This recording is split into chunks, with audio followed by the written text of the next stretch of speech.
이 한양대학교 소프트웨어 영재교육원은 아쉽게도 존스 홉킨스라고 하는 CTY 영재교육원 프로그램이 여기에 녹아져 들어가 있습니다. 그래서 도덕적인 것, 윤리적인 것들에 대한 것을 먼저 생각하고 진행을 할 수 있는 상위 클래스에 대한 교육에서 가장 중요한 핵심 모토는 인성이다.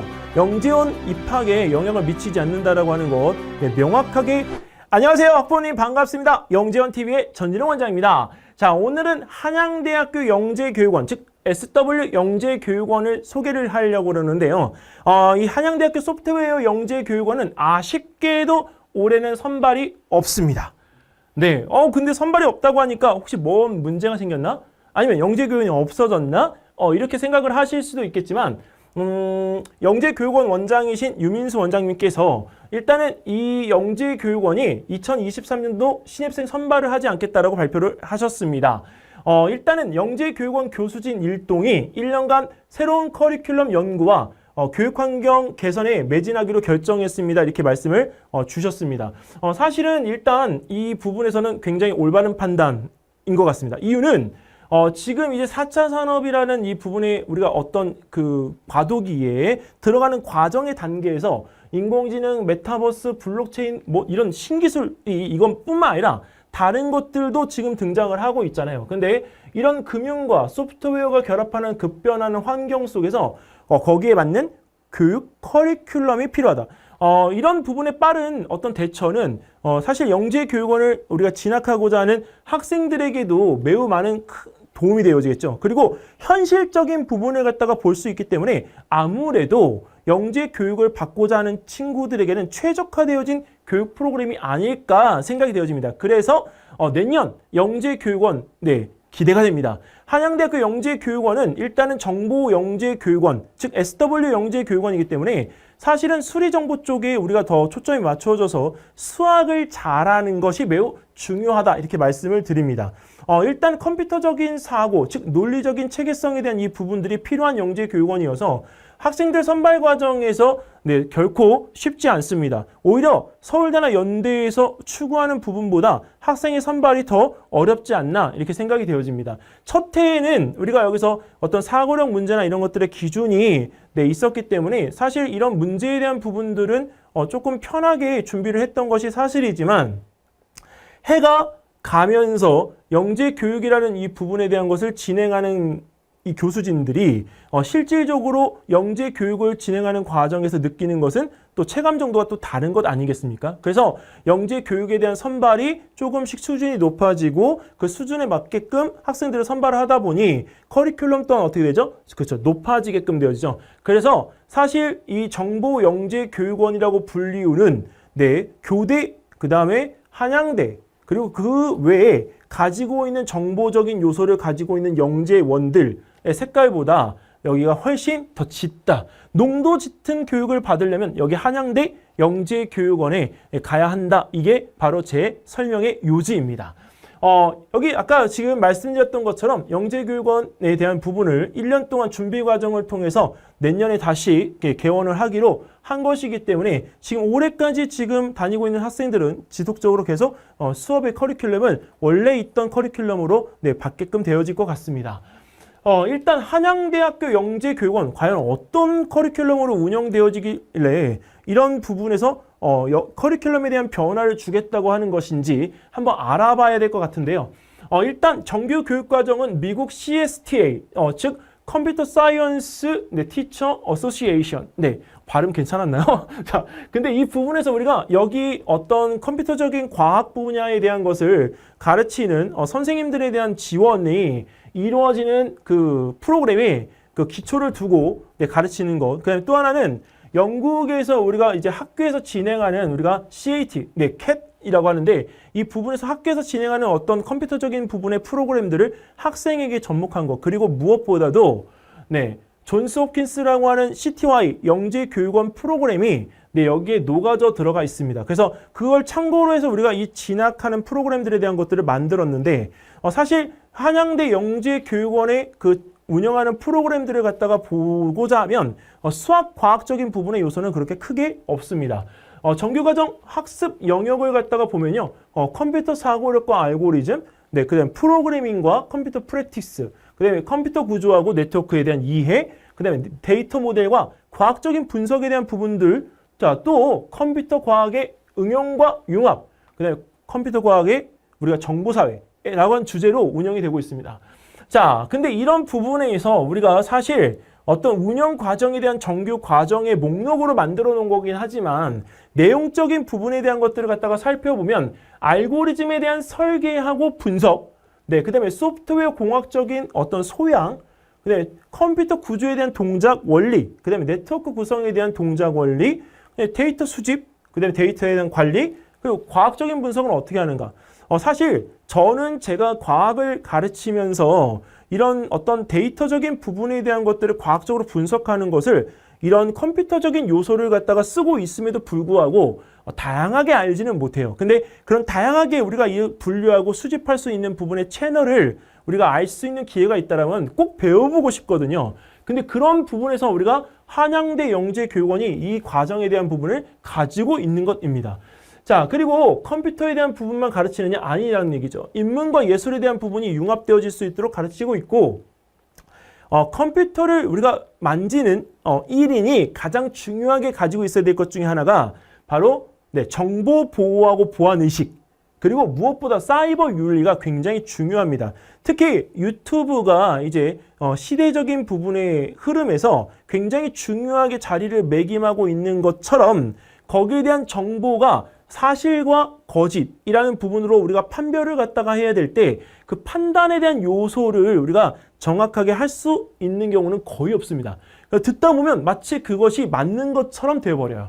그래서 우리가 프랑스의 고등학교에서는 참과 거짓이라는 교과목이 생겼을 정도로 그 상황적인 부분이 매우 심각합니다. 근데 이런 사이버 윤리에 대한 부분들에 대한 것이 교육의 프로그램으로 들어가 있고 컴퓨터적인 부분에 대한 것들을 프로그램을 배우고 있는 학생들이기 때문에 그런 부분에 대한 걸 선 교육을 받는다고 한다면 이 컴퓨터적인 부분에 접근에 있어서 도덕적인 것, 윤리적인 것들에 대한 것을 먼저 생각하고 진행을 할 수 있는 어떤 인재들이 만들어지지 않을까 이렇게 생각이 됩니다. 자, 그리고 이제 사사과정 같은 경우에는 알고리즘이나 인공지능, 그 다음에 정보 보안, 그 다음에 우리가 운영체제, 그 다음에 인베디드 시스템이나 또는 데이터 사이언스, 컴퓨터 상호작용, 컴퓨터 비전이라는 타이틀로 교육을 받습니다. 세부적인 내용에 대한 이 부분들은 설명하지 않겠습니다. 왜? 여기는 이 부분에 대한 단어 하나만으로도 아까 정규 기본 교육과정에서 봤던 내용과 사사 교육과정에서 받는 내용이 확연하게 차이가 있음을 알 수가 있기 때문에 일단 여기서 사사 과정에 대한 부분은 이렇게 진행이 되어진다라는 부분에 대한 것을 말씀드리겠습니다. 사실 여기 사사 교육과정까지 지금 진행한 친구, 우리 제자의 경우에는 컴퓨터적인 부분에 대한 사고력이 뛰어난 것도 사실이지만 무엇보다도 배웠던 수학에 대한 내용들이 그 논리에 대한 체계성 때문에 갇혀가고 있고 사실 탐구보고서 하나를 갖다가 쓰는데 어렵지 않게 쓰는 것을 저는 확인을 직접 눈으로 했거든요. 그래서 이 한양대 영재교육원을 갖다가 지원하는 경우에는 수학적인 부분의 선행이 어느 정도 좀 이루어져 있으면 좋겠다라는 생각을 하고 있고 그다음에 부모님들에게도 저는 그것을 꼭 알고 계셨으면 한다라는 말씀을 전해드리고 싶습니다. 자, 그 다음 모집 인원은 일단은 서울시 소재에 우리가 초등학교 4학년부터 중3까지. 근데 여기서 우리가 일반반 같은 경우에는 초등학교 4학년부터 중3. 그 다음에 심화반 같은 경우에는 초등학교 5학년부터 중3. 근데 사사원 과정은 초등학교 6학년부터 고1까지입니다. 근데 고등학교까지 우리가 진행되어지면 한 가지 좋은 장점은 여기서 이 영재교육원에 대한 이 부분이 어떤 본인 스스로에게 하나의 타이틀, 스펙처럼 우리가 처리가 될 수는 없겠지만 한양대를 지원을 할 경우에는 영재교육원에 다녔던 것이 하나의 또 그 부분의 어떤 플러스, 가산점에 대한 부분들이 될 수가 있기 때문에 상당히 유리합니다. 그래서 한양공대를 지원하고자 하는 경우에는 한양대학교 영재교육원 출신이라는 부분에 대한 것들이 이력이 있으면 유리하다라고 말씀드릴 수 있습니다. 자, 2022년도에 선발됐던 거를 잠깐 한번 살펴보면 물론 2024년도 선발에서는 조금 바뀌겠지만 2022년도 선발에서는 일단 추천서, 탐구보고서 그 다음에 여기 있는 이 부분의 서류로 우리가 평가가 이루어졌다는 것. 근데 탐구 보고서의 주제가 발표가 된다는 얘기는 뭐냐면 큰 대주제가 발표가 되고 나서 그 탐구 보고서를 본인이 작성해서 제출을 하도록 하는 것입니다. 근데 그 기간이 이제 우리가 일주일 정도 주어지기 때문에 일주일 동안 그 주제에 대한 부분에서 우리가 어떤 역량을 통해서 본인이 작성을 했는가, 그리고 그 부분에서 평가가 우수하다라고 우리가 받는 경우에는 2단계의 온라인 심층 면접을 통해서 학생들을 선발했습니다. 자, 여기서 또 마찬가지 탐구 보고서이죠. 근데 아무래도 SW 영재교육원이기 때문에 거기에 대한 산출물들은 대부분들 제출했을 때 코딩에 관계되어진 부분들이 상당수입니다.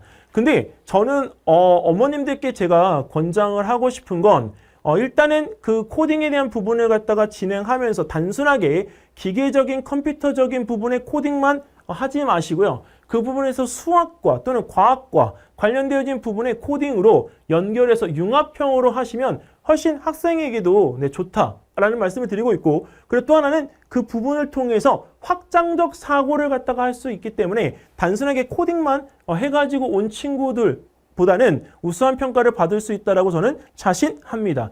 자, 그런 부분에 대한 것들이 어떻게 가능하느냐? 가능하죠. 왜냐면 이 확장적 사고에 대한 부분들은 한 주제를 갖다가 내가 다양하게 놓고 보는 이 다양한 관점이 굉장히 중요한 거거든요. 그래서 그 다양한 관점을 갖다 하기 위해서 알고리즘이나 이런 부분들의 흐름을 분석하고 그걸 갖다 데이터화 시키는 거기 때문에 이런 부분에서 탐구 보고서를 제출하실 때는 단순하게 코딩만 안 하셨으면 좋겠다. 코딩의 과학은, 코딩의 수학, 아니 코딩의 우리가 여기서 영어 이런 부분의 과목들과 우리가 관련되어진 부분으로 하시면 훨씬 유리하겠다라는 말씀을 다시 한번 강조드립니다. 일단 필수 제출 서류는 입학지원서 한부, 자기소개서 한부, 생활기록부 유형 2 한부, 추천서, 탐구보고서였습니다. 근데 이 부분들에서 우리가 여기서 온라인으로 지금 제출했던 것도 역시나 탐구보고서이기 때문에 탐구보고서는 GED 시스템과 비슷하게 우리 한양대학교에서 운영하는 그 시스템에다가 업로드 시키면서 계속적으로 업데이트 하도록 되어 있어서 이 부분에서 우리가 탐구보고서의 작성은 서면상으로 제출을 하지 않습니다. 이건 참고 삼아서 꼭 알아두시기 바라겠습니다. 자, 그리고 여기서 SW 심층 면접에 대한 부분에 대해서 잠깐 말씀을 드리면 한양대학교 영재교육원에서 진행하는 SW 심층 면접이라고 하는 것은 일단 인성, 여기서도 또 인성이 또 나오죠. 영재교육원 특히 상위 클래스에 대한 교육에서 가장 중요한 핵심 모토는 이 인성이다. 그리고 또 하나 학업 자세 등에 대한 온라인 심층 면접을 통해 구술로 평가한다. 그리고 1단계에서 제출한 개인별 탐구보고서 작성 내용에 대해서 심층적 종합적으로 평가하기 때문에 오히려 이 평가에 대한 부분, 면접에 대한 부분이 이렇게 확장돼서 어느 걸 물어볼지 모르는 것이 아니라 내가 제출했던 탐구보고서 안에서 내가 질문을 받고 내가 그 부분에 대한 것을 이해한 것에 대한 평가를 받는 것이기 때문에 일단은 확실한 데이터가 있다는 것. 그래서 한양대 영재교육원은 오히려 다른 영재교육원보다 준비를 하기가 좀 더 수월하다는 것 꼭 알아두셨으면 좋겠습니다. 자, 그리고 학교 내 경시대회 가산점이 있다는 것. 학교 내 경시대회에 대한 이 부분에서 내가 수학 경시대회든 과학 경시대회든 근데 초등학교 없을 수도 있죠. 근데 있을 수도 있어요. 그리고 또 하나는 그 대회에 대한 부분은 학교 대회이기 때문에 경시대회가 꼭 수학 과학 경시대회 타이틀이 붙을 필요는 없습니다. 그래서 발명이든 아니면 다른 기타 대회이든 학교에서 내가 어느 정도 수상권에 있는 대회에 참여를 해서 그 결과물이 나왔을 때는 그 부분에 대한 것을 꼭 자기소개서에 녹여주셨으면 좋겠습니다. 자, 그리고 외부 경시대에 대한 수상에 대해서는 어떠한 가산점도 부여하지 않기 때문에 영재원 입학에 영향을 미치지 않는다라고 하는 것, 명확하게 지금 현재 그 교육부에서 제시한 학생 기록부의 기재사항하고 맞물려 돌아가는 부분이어서 이 부분에 대한 것들은 참고 삼아서 꼭 알아두셨으면 좋겠습니다. 자, 그래서 한양대학교 SW 영재교육원은 일단 서류 접수 후에 1차 전형료 결제한 다음 입학지원서, 자소서, 수험표에 출력해서 자필 서명을 할 거를 꼭 명시하고 있습니다. 이게 다릅니다, 또. 그래서 1차 전형에 대한 주제 발표에 대해서 탐구 능력을 평가한 뒤 제출한 탐구 보고서의 평가가 이루어지고, 자, 그 과정에서 선발되어진 학생들이 심층 면접을 통해서 최종 합격자를 발표하는 것이 2단계입니다.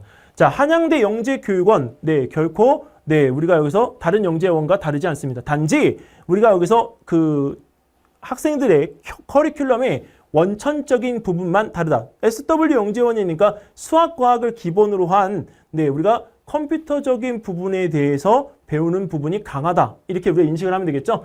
자, 그리고 한양대 영재교육원도 역시나 마찬가지로 합격 후에 등록 포기를 했을 때 교육청 영재교육원은 지원할 수 없다는 것. 그래서 만약에 정말 따라가기가 너무 힘들어서 내가 포기를 해야 되는 경우, 네, 이 부분에서 네, 합격 전에 네, 이 부분에서 네, 포기를 하셔야 됩니다. 네, 그러니까 이 면접이 되어지기 전에 포기를 하셔야지 그 면접이 진행되고 나서 합격에 대한 통지가 되어진 후 내가 포기를 할 경우에는 교육청 영재교육원 자체를 지원할 수가 없기 때문에 여기서 불리해집니다.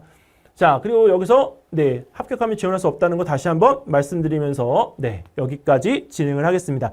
자, 지금까지 한양대 영재교육원에 대한 설명이었고요. 2024년도 선발에서 과연 어떤 모습으로 돌아오게 될지 기대를 해보면서 다음번에 또 다른 내용으로 찾아뵙도록 하겠습니다. 안녕히 계시고요. 오늘도 좋은 즐거운 하루 되시기 바라겠습니다. 감사합니다.